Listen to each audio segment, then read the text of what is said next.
So a while ago, I wanted to do a collage of cassettes. And when I say cassettes, I mean just the artwork. It was probably about 5 years ago that I decided to get rid of all my tapes. Now, I had lugged my cassette tapes around for years. I had them in an old trunk that my mom had given me. My great uncle came over from Switzerland, and it was like one of the trunks that was loaded with all their belongings. So I had really cool stickers on it. And I had it for a long time. I had it in college. Everywhere, for a while there, everywhere I moved, the tapes were in the trunk. And then later on, I stopped listening to tapes really completely, and they just were stored in the trunk in the back of a closet. Well, about 5 years ago, I decided to get rid of all my CDs, which I've talked about before. I kind of regret a little bit, although I have some that I forgot to get rid of, which I'm glad I still have. And I also have some, from bands that were local or I thought would probably be out of print. So save those. So I have some. But with the tapes, I wanted to get rid of them all. I had done a blog a while ago where I just listened to old tapes and commented about them, and so many of them had degraded. It was just awful. Like, I don't know why anybody in the right mind would go and buy used cassettes without listening to them. They do not. They do not do well over the decades. I can tell you that. But when I was getting rid of all my tapes, I had to basically divide it into three different buckets. One was the tape itself, which I put in a big bin, and that I had to take to a special place in Oakland to be recycled. Then I put all the tape cases in another recycling bin or big box, and those I could recycle. And then the artwork, the booklets, I took out because I thought I might want to use them someday. I like the visual cue for memories, just looking at them sometimes. But most recently, I would say in the last few years, I thought I would do a collage with them. And I laid them out different ways. At one point, I want to put them all together in different ways, be creative about it, for a coffee table, and then put a heavy plate of glass over it. I still might do that at some point. But I thought I would start a new series on here where I just talk about these cassettes, kind of like where I pick a concert ticket at random. I'm going to pick a cassette, the artwork at random, and see what memories it triggers, and tell little stories, hopefully, about the tapes, about the artists. We'll see if I bought them on CD. Did I ever do that? Is it something that I decided to buy on vinyl? So have I had some of these in all three formats? So for me, tapes were something, the dominant way I bought records, from probably 12 or 13 until I got my CD player when I was 18. Summer after I graduated high school, I was 18 years old when I got my first CD player. So we're talking about, 8 years there. I started out buying records, but I quickly switched over to tapes. I had a really, I guess looking back, a pretty crappy record player, and I just remember when I play records, sometimes all it would take is one person like running across the room and it would skip. So I learned to tape the records, and then finally I was just like, let's just buy tapes instead of buying records. So anyway, I'm going to pull, I don't know, between 3 and 5, depending on how long this goes, and just talk about these tapes. This is my childhood essentially, and see what kind of thoughts that each one of these triggered. Drawing these out of a big hat. They're all kind of, actually, I'm just going to kind of scatter them on the chair next to me. Let's see. Echo and the Bunnymen. I got turned into, 1987 was kind of the year that I got into alternative music, college music, whatever you want to call it. The Smiths, Husker Du, The Replacements, Echo and the Bunnymen, R.e.m, The Smiths. I like this album quite a bit. The single was Lips Like Sugar. Because it was my introductory album, I don't dislike it the way that a lot of people do, apparently. At the same time, it's not one that I've ever gotten on another medium. Never had it on CD, and I don't have it on vinyl either. But I do remember The Game on here, and I do remember Lips Like Sugar, of course. The other songs, not so much. I'll have to maybe revisit this at some point. The packaging, because this is like at least mid-80s, mid to late, starts to get a little bit better. At least you have fold-outs. You didn't always have that on the earlier albums. But Echo and the Bunnymen, 1987, their last album with Ian McCulloch for a little while. They went their separate ways. He put out, I think, 2 solo records, and then Echo and the Bunnymen actually made an album without him, Reverberation, I think it was called, and then they got back together for Evergreen, and they've been putting out records fairly consistently and touring, especially touring, pretty much ever since then. I saw them in 1998, I think. What Are You Gonna Do With Your Life it was a new album. That's the first time I saw him. I saw him a couple times after that. That was a great show, and I do remember liking that album a lot. Uh, Really just fit with them at that time. Felt like an emotional record or a mature record, I should say, and I could relate to it quite a bit, I guess. But yeah, Echo and the Bunnymen. This is the one, yeah, from 1988 or 87 rather. 87, Echo and the Bunnymen, self-titled. Okay, what do we have here? This feels like it's got a booklet too. This is, ooh, wow. This is one that started it all really for me. I bought this and this is R.e.m. Documents. I bought this and I bought Life Search Pageant on the same day. This was brand new. The One I Love was on the radio. I just started to hear it. Loved it. I'd been primed. I had a copy of Murmur. Didn't totally understand it. Was intrigued by it. Had it for at least a year by this point. I'd also heard Fall on Me on the radio and liked it a lot. And then I heard The One I Love and I had to have it. Got this. Got Life Search Pageant on the same day. Got all their albums within about a month. This was their latest one at the time. Everything before that. And then I saw them about a month and a half maybe after I got into them. So it was just crazy how I just devoured their whole catalog and got to see them live. And this is the one that started off for me. I still love this album. It's very political. It's very rock. You know, it's not, Monster always seems a little forced and kind of sludgy rock. This is just like them rocking out. Same thing with Life Search Pageant. I really love that more muscular sound. The drums are good on here, all that stuff. Songwriting's great. Really woke me up to a lot of interesting ideas, politics, all that stuff. I've talked about R.e.m. a lot more, but this is the one that started off for me. This is that cassette, R.e.m. number 5. Love the artwork. It's just so intriguing, all of it. And didn't fold out to be too much, right? You just got your credits here and absolutely nothing on the back.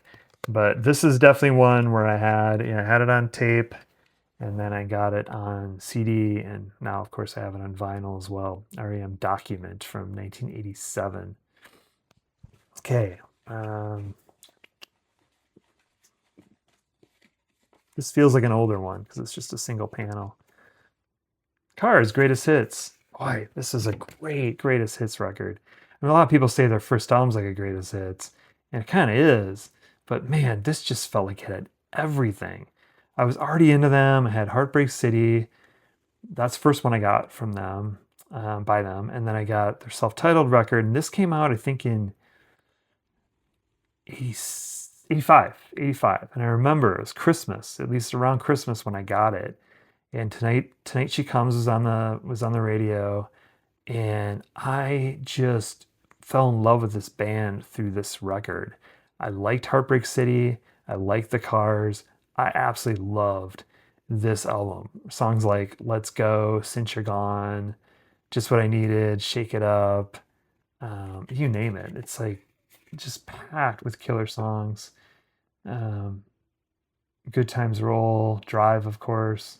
Magic. Yeah. The Cars' Greatest Hits. One of those, I remember when I got this, I was like, I don't need any other albums by them. How could they possibly compare with this?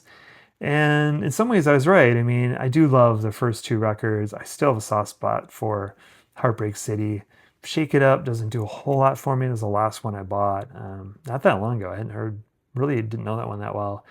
And kind of the one that people love to like that I don't quite understand why. Panorama. I have that one too. That's the other one. And then I remember I bought Door to Door when it came out. That was the last Cars record until they got back together several years later. But yeah, the Cars' Greatest Hits. Greatest hits record. This one's got a few folds. Oh God, ridiculous album cover. Alice Cooper, Raise Your Fist and Yell. Real garagey sounding, less polished than Constrictor, and that wasn't super polished, although it had hits like songs like He's Back, The Man Behind the Mask. This is the second of Alice Cooper's comeback records, came out in 1987, and I saw him in 19, I mean, this came out in 88. I can't read that. I know I saw him in 88 though, and I think it was winter. I think this might have come out in late 87. Great show, really violent, crazy violent, the stuff that was going on stage. But I think I listened to it not that long ago, not all the way through, but just a few songs here and there, just to refresh my memory. I know he's opening up with Lock Me Up, which is one of the songs off of here. I always had more of a softer spot for this album than a lot of people at the same time, other than recently listening to a few songs for a little while. I haven't played this all the way through in about 35 years. Alice Cooper, Raise Your Fist and Yell. Boy, can you read that? Jeez. Yeah. Raise Your Fist and Yell, 1987, I think. All right, what is this? Do I have a bunch stuck together? It's got a booklet. Alice Cooper, Raise Your Fist and Yell, by the way, never had on any other format, just cassette. The Mind Bomb. I really like this record. I have not listened to it much since I had it on cassette, to be honest. Reminded me of Prince a little bit, as far as like an album like Sign of Times or Love Sexy, the political, the personal, the sexual. Lots of interesting things going on here. There's a duet with Sinead O'Connor on here called Kingdom of Rain. I also remember loving August and September and Beaten Generation. That was kind of the single. But boy, it took you on a trip right from the beginning with Good Morning Beautiful and Armageddon Days Are Here Again. This is the one that got me into him. Matt Johnson does a pretty good booklet. This is, again, I think this is 87 or 88.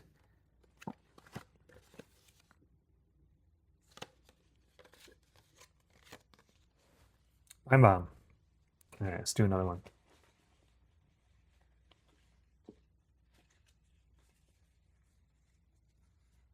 Got some panels, I'm guessing late 80s. Brain Drain. Ramones. A lot of people don't like this record, or they like to dismiss it. Well, when it's a new Ramones record at the time, and it's your first Ramones record that's new at the time, you're probably going to dig it, and I certainly did. I Believe in Miracles, 00 UFO, Palisades Park, Let the Punishment Fit the Crime, Pet Sematary. That was a pretty popular song from the movie Pet Sematary. Merry Christmas, I Don't Want to Fight Tonight. I mean, what's not to love? Pretty good record. Definitely played this one a lot in my car. For the longest time, it was Ramones Mania, Brain Drain, and the first album.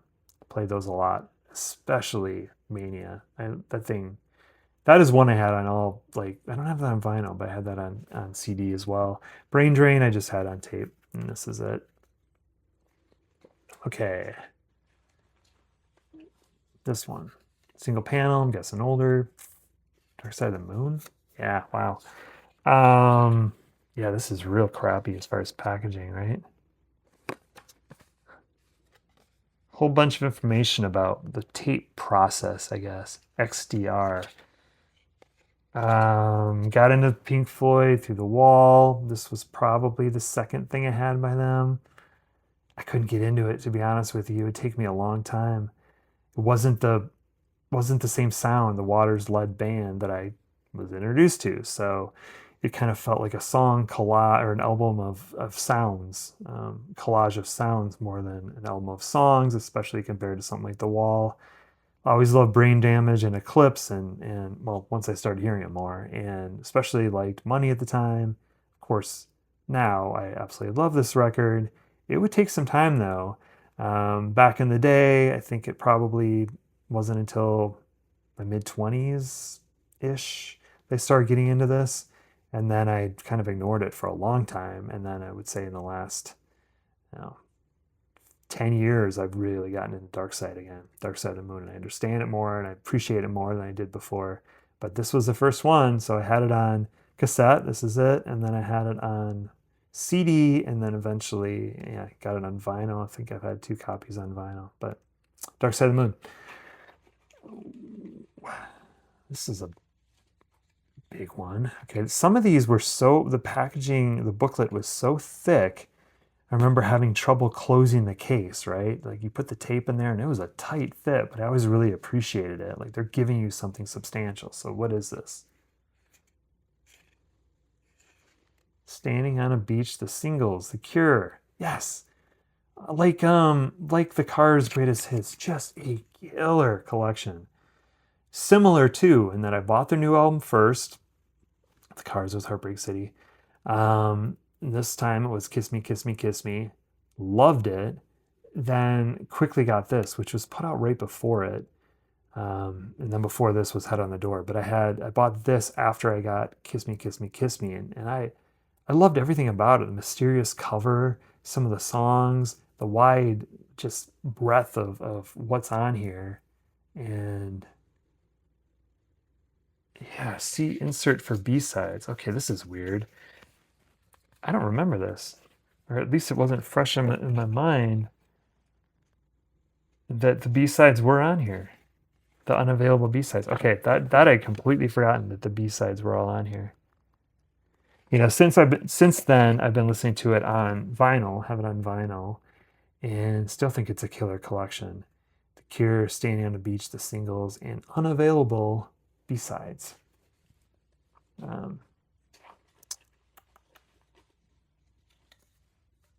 Another one that has a booklet, Crowded House. This was our first record. This was kind of everywhere in like 86. I remember listening to this on a like family trip, sitting in the back. We had a minivan. I sat in the middle seat, the middle row, I guess. Had the row to myself, and my sisters were in the back.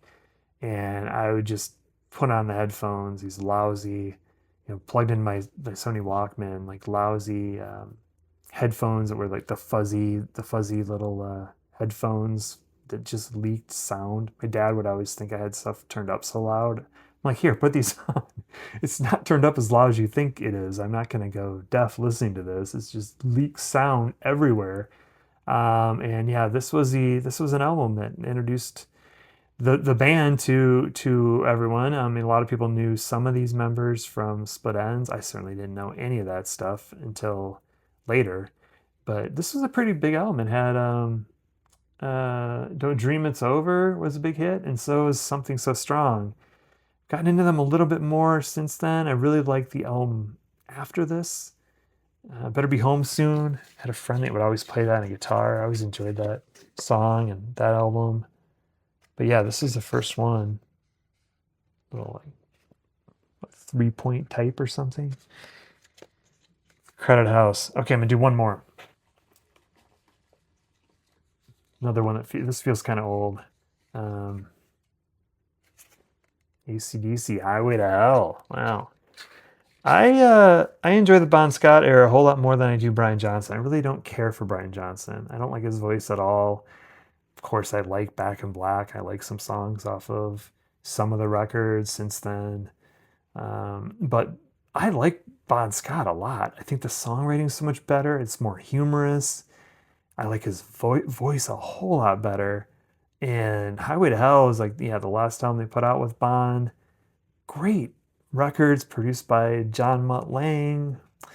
I haven't played this one in years, but Girls Got Rhythm, Walk All Over You, Highway to Hell, Beating Around the Bush, Shot Down in Flames, Love Hungry Man, Night Prowler. I mean, I remember all this stuff. Did play it quite a bit at the time.